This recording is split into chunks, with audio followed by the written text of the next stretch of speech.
मैं उस डरावनी रात को कभी नहीं भूल सकता जिस रात मैंने अपना सबसे अच्छा दोस्त सूरज पाटिल को खो दिया था। सूरज और मैं बचपन से ही एक दूसरे के साथ थे। सूरज मेरा दोस्त कम और भाई ज्यादा था। 10वीं कक्षा के बाद हम दोनों ने लातूर के एक प्रतिष्ठित कॉलेज में प्रवेश लिया। हमारे लिए लातूर शहर अनजान था, पर कुछ ही दिनों में हम उस शहर का चप्पा चप्पा जान गए थे, क्योंकि सूरज और मैं पूरे दिन गांव में बाइक से घुमा करते थे। हम दोनों रोज रोज उसी शहर में घूमकर बोर हो चुके थे, इसलिए एक रात हमने लॉन्ग ड्राइव पर जाने का फैसला किया। हमने कामी गांव के जंगल में जाने का प्लान बनाया। हम कामी गांव के जंगल में कभी नहीं गए थे, पर हमने सिर्फ इतना सुना था कि कामी गांव का जंगल सिर्फ नाम का जंगल है, क्योंकि वह हरे भरे पेड़ों के सिवाय कुछ नहीं था, क्योंकि उस जंगल में जो भी जंगली जानवर थे वो शिकार के कारण खत्म हो चुके थे। इसलिए रात में लॉन्ग ड्राइव पर जाने के लिए वह जंगल बिल्कुल सुरक्षित था।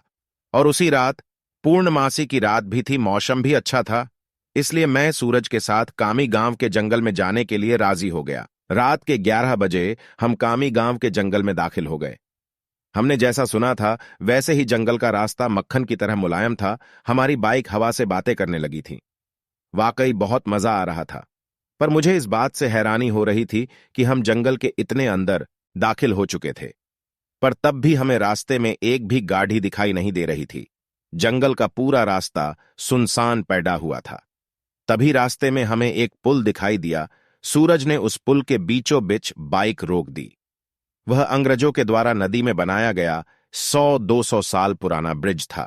पुल के बगल में एक बड़ा सा बोर्ड लगा हुआ था और उस पर लिखा हुआ था सेंट जॉर्ज ब्रिज। हम दोनों पुल पर गए और खड्डे हो गए। पुल के नीचे से नदी बह रही थी और कोमल हवाएं चल रही थीं। नदी के बहती हुई पानी में चांद दिखाई दे रहा था। इतने में दूर जंगल से भेड़िए की रोने की आवाज आई और पुल के ऊपर से बहने वाली हवाएं अचानक रुक गई। नदी का पानी थमसा गया और चांद एक काले बादल के पीछे गायब हो गया। तभी हमारे सर के ऊपर से एक टिटहरी भयंकर आवाज में चीखती हुई मडराने लगी। मालूम वो हमसे कह रही थी कि यहां से जल्दी से भाग जाओ। सूरज, यहां कुछ अच्छा नहीं लग रहा है। टिटहरी का चीखना मतलब हमारे चारों तरफ खतरा मडरा रहा है। हमें जल्दी यहां से निकल जाना चाहिए। सूरज, अरे भाई, कुछ अशुभ नहीं होता, बस ये अंधविश्वास है। यहां खड्डे रहो और चुपचाप नजारा देखो। तभी मैंने सूरज से कुछ दूर पुल के पास एक औरत को खड़े देखा। दूर से तो वो दिखने में सुंदर लग रही थी, पर वह पुल के नीचे नदी में झांक रही थी। मैं उसकी तरफ देख ही रहा था कि इतने में वो औरत पुल के ऊपर चढ़ गई। सूरज, अपने पीछे देख, वो औरत क्या कर रही है। सूरज ने पीछे मुड़कर देखा। वो औरत अभी भी पुल के रीलिंग के ऊपर चढ़कर नदी में देख रही थी। सूरज भाई, वो खुदकुशी करने की कोशिश कर रही है। सूरज ने मुझसे कहा। खुदकुशी? ये शब्द सुनकर मेरे हाथ पैर कांपने लगे, क्योंकि जब मैं एक बच्चा था तब मेरे दादाजी ने खुद को फांसी लगा करके खुदकुशी कर ली थी, और वो मैं ही था जो उन्हें पहली बार फांसी पर लटकते हुए देखा। इधर सूरज उस औरत को रोकने के लिए उसकी तरफ भागा, लेकिन मैं वहीं खड़ा रहा, क्योंकि फांसी पर लटकते हुए मेरे दादाजी मेरे सामने आ रहे थे। सूरज तेजी से चिल्लाया, अरे चाची, क्या कर रही हो? उतरो, वहां से गिर जाओगी। सूरज की आवाज सुनकर मैं होश में आया।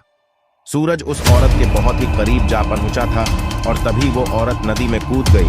तब तक मैं दौड़ते हुए सूरज पहुंचा। वो औरत हमारे सामने नदी में डूब रही थी और चीख रही थी, बचाओ बचाओ! पर हम उसे सिर्फ डूबते हुए देख रहे थे, क्योंकि हम दोनों बहुत ज्यादा डर गए थे। वो औरत मदद के लिए बुला रही थी। फिर तभी सूरज ने अपनी टी-शर्ट उतारा और पुल के रीलिंग पर चढ़ा गया। मैंने उसका हाथ पकड़ कर उसे रोकने की बहुत कोशिश की, लेकिन वह नहीं माना।